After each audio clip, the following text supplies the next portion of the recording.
Durante o curso de formação, um dos experimentos de investigação realizados pelos alunos da SpaceX, utilizando o conceito de proteção por meio de ânodo de sacrifício, consiste em polir 4 pregos de ferro, envolver cada um deles com uma fita metálica de diferentes metais e mergulhá-los em uma solução aquosa de ferricianeto de potássio com oxigênio dissolvido. O ferricianeto de potássio é um sal que, em meio aquoso, atua como um indicador de corrosão do ferro, pois adquire coloração azul na presença de íons de ferro. O experimento está representado na imagem ao lado. Então, nós temos aqui um experimento onde há 4 tubos, onde no primeiro tubo eu tenho o prego de ferro envolvido com uma fita de magnésio, enquanto no segundo tubo é a fita de ouro, o tubo 3 a fita de prata e o tubo 4 a fita de alumínio. A SpaceX fornece o valor dos potenciais padrão de redução, tá? E na sequência, a pergunta é: considerando as informações apresentadas, após certo tempo, surgirá coloração azul em quais tubos? Bom, então, pelas alternativas, você já vê que são 2 tubos que isso vai acontecer, né? E o que a gente precisa ter em mente? Que, de acordo com o texto, a gente está trabalhando com prego de ferro, ou seja, esse prego de ferro, a gente teria o ferro 0, que é o ferro metálico, tá? E aí,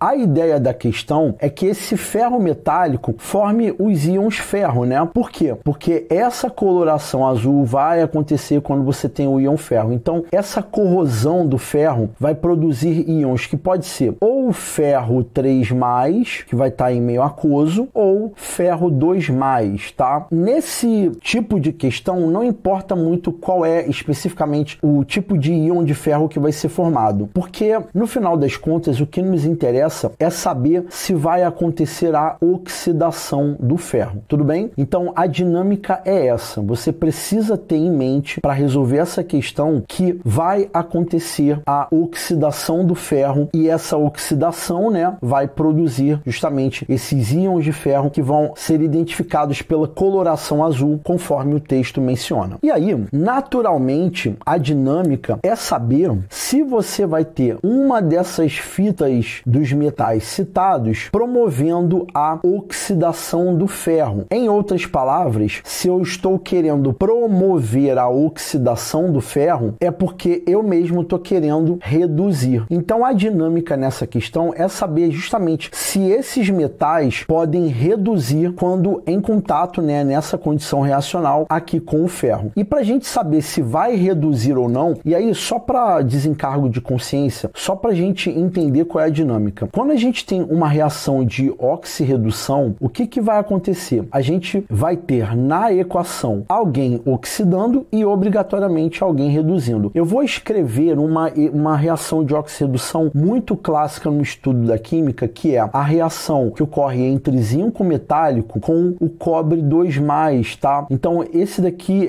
vem ser uma equação que representa bem claro, né, uma reação de oxirredução, que inclusive, diga-se de passagem, essa reação é bastante famosa quando a gente estuda a pilha de Daniel, tá? Mas se você olhar ela, o que vai acontecer aqui? A gente teria o zinco começando com o número de oxidação 0 e terminando com o número de oxidação 2+, tá? Enquanto o cobre começa com 2+ e termina com 0. O que você precisa entender aqui? Que se o zinco oxidou, tá? Então, oxidação, lembre-se que ocorre com o aumento do NOx. Então, oxidar é dar elétrons. E o cobre, por sua vez, teve uma redução do número do NOx, né? Então, ele reduziu, ele recebeu elétrons, tá? Então, a dinâmica é o seguinte. Nessa equação que eu estou demonstrando, tá? E aí a gente aproveita para revisar conceito, né? O vídeo, ele tem também essa função, né, de revisar o conteúdo. É o cobre 2+ que vai catar esses elétrons do zinco. Então, como ele vai promover a oxidação do zinco, a gente diz que ele é um agente oxidante. Por que ele é um agente oxidante? Porque ele promove a oxidação do zinco, tá? E aí, ele só consegue promover essa oxidação do zinco justamente pelo fato de que ele tem um potencial padrão de redução maior do que o potencial padrão de redução do zinco. Então, a dinâmica é essa. Então, você que está acompanhando o vídeo,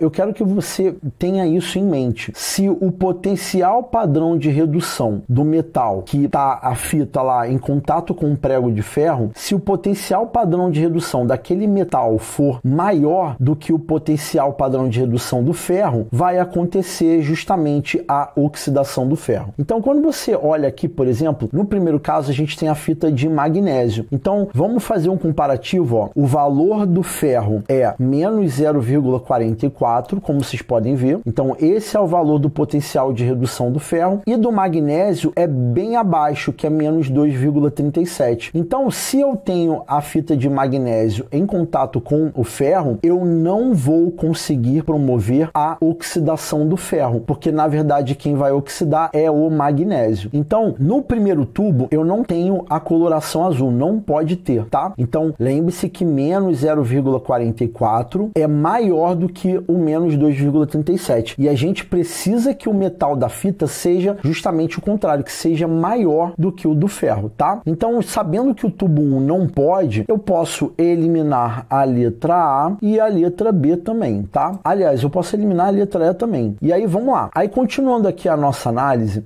a gente tem no tubo 2 a fita de ouro. Então, vamos olhar aqui o potencial do ouro. Ó, o potencial do ouro é maior do que o menos 0,44. Então, já que o ouro tem maior potencial de redução, ele vai reduzir e promover a oxidação do ferro. Então, o tubo de número 2, a gente sim vai ter a coloração azul. Então, nesse cenário, eu já posso marcar a alternativa correta, tá? Que é o tubo 2 e 3. A letra C não bota o 2, mas vamos olhar os demais aqui para poder ficar o vídeo bem legal aqui para vocês entenderem o assunto. Vamos lá. O tubo 3, a fita é de prata. Então, acompanha comigo, ó. O valor da prata, o potencial de redução, é maior do que o potencial do ferro. Então, a prata, ela vai reduzir e vai promover a oxidação do ferro e a coloração vai ficar azul, tá vendo? E por último, por que não pode ser o tubo 4? Porque o tubo 4 tem alumínio e o alumínio ele tem um valor menor do que o do ferro. Então, ele não vai conseguir, no caso, promover a oxidação do ferro, tá? Então, não vai ficar a coloração azul. Então, por isso que não pode ser o tubo 4. E assim, a gente fecha a questão aí, explicando exatamente por que a alternativa D vem ser a correta. Espero que esse vídeo possa ter lhe ajudado. Não deixe de ver mais vídeos sobre a SpaceX aqui no canal, na nossa playlist somente para esse concurso.